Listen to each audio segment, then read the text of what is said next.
Here we are with Macros and Key Bindings 2, the second in my series of videos on setting up macros and key bindings. In the first video, we covered the basics, how you create macros, showed you that you could create one macro where you could fire off 3 or 4 or 10 emotes all at once.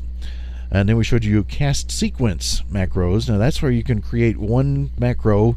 You have one button for several spells, but you can't cast those all at once because of the global cooldown. So you have to, with the cast sequence macro, you still have to click the button each time or press that number each time for each spell. Wouldn't it be cool if you had a macro that could fire several abilities or spells at the same time? You press the button once and it does several things. You can do that, but only with spells or abilities that don't trigger the global cooldown. So let's make sure you understand the global cooldown. I have the training dummy targeted there, and I'm just going to cast my Hunter's Mark on that training dummy.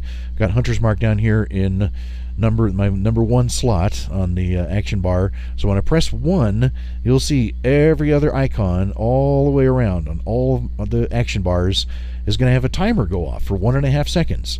So here we go. I'm going to press Hunter's Mark, bang, and 1001.5 before I can use any other ability. 1.5 seconds may not seem like a long time, and for rogues and I think druids in cat form, it's even shorter. They have a 1 second global cooldown. Isn't that convenient for them? So it's a short amount of time, but in the heat of battle, that does stop you from, it stops you from creating macros that just fire off every ability you've got all at the same time. There's a cooldown. But some of your abilities don't trigger the global cooldown. So let's start with one that hunters will like. This is a feed pet macro. Now, if you're like me, when you first created a hunter, you put over here in your action bar somewhere, feed pet, and then you also have to put the food that you want to feed the pet, because when you click feed pet, the next thing you have to do is click the food, whatever food type you're going to feed that pet. Well, what if you could do that all at once without having to use up 2 spaces in your action bar and having to click 2 items, click 2 things? Well, you can do it. So press escape. Let's bring up the macros. And there it is. That's my feed pet macro. Real quick, I'll show you how this is written. I just wrote feed for the name of it. That's pretty simple.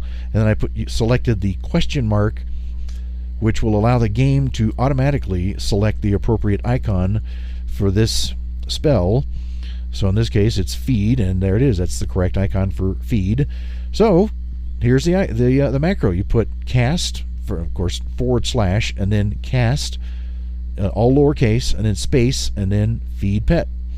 Return, come to the next line, and the food you want to use, now it's not a spell, we're using an item, so you type / use. Now what's this? I have 2 numbers there, 4, 4. Well, that's because I'm not always going to have the same pet up, and I'm not always going to have the same food available. So I just put food always in the same slot. The way you know which bag number and which slot number to use, your bags down here at the bottom, they count backwards. You start right to left. So the far right bag, which is actually your backpack that you have throughout the game, that's bag 0. And you count up from there, so from right to left to be 1, 2, 3. So your 5th bag is bag 4 for the game, because the first bag is bag 0. So that means this bag, which is my jack-o'-lantern bag, is bag 4, and in slot 4, obviously you count the slots from upper left corner to the bottom right corner. Just count left to right, top to bottom. So I have my fishing pole in slot 1, and I have the food in slot 4. So over here, use, and then space 4, space 4. That tells the game I want to use what's in bag 4, slot 4 to feed my pet. So just that simple. And I have that down here. That macro is in the action bar in slot 8. All I have to do is press 8, and I'll do that right now, and I feed my pet. Just that simple.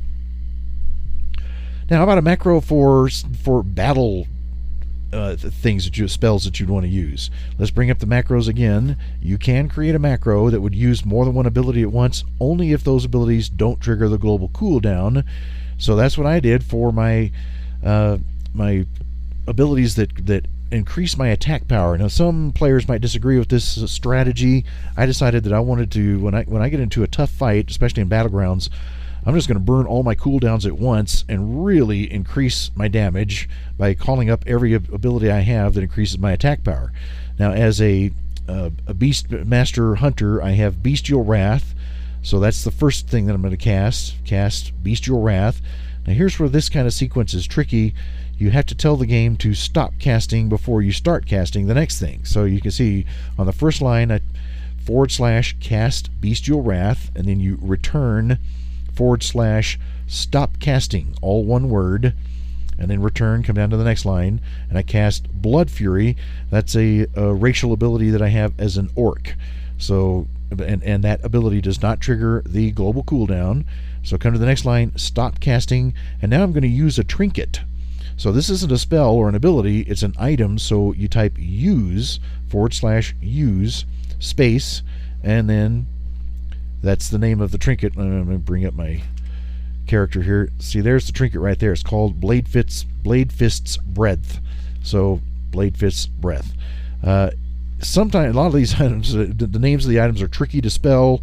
So if you, a simple way to put an item into the macro, I'm going to just return to the next line and show you how to do this. Hover over the spell or the item, hold down the shift key. You can't see that I'm doing that, of course, but I'm holding down the shift key. Actually, you can see, because when you hold down the shift key, it compares the item to, displays the other items that you have equipped. And then left click, and you can see it put that item name into the macro. So that put it exactly correctly spelled and everything. The tricky part about that is if you put a spell into your macro right there, it will also include the rank number of that spell. So if you create this macro when you're low level, you're level 30, and let's say my Serpent Sting was level, rank 4 or something back at level 30, actually even lower than that, and now it's rank 10. You don't want to be always using your lower rank spell, so delete out the rank and just leave the name of the spell, and the game will automatically select the highest rank of that spell that you have available. So I'm just going to delete that line that I just added.